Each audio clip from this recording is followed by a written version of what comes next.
نواصل الأسئلة. أخونا خالد سأل يقول أنه يصلي أحيانا مع والده في البيت، هل الصلاة مع صلاة الاثنين تعتبر جماعة أم لا؟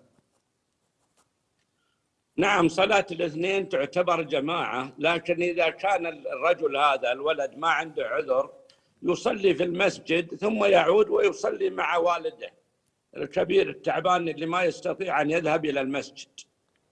نعم. السؤال الثاني يقول إنه أحيانا تفوته صلاة الجماعة مثلا العشاء فيؤخرها، لا يصليها مباشرة وإنما يؤخرها ساعة أو ساعتين، فهل فعله مشروع أم لا؟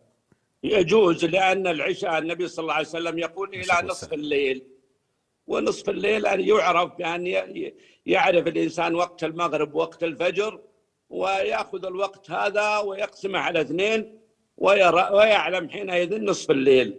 نعم.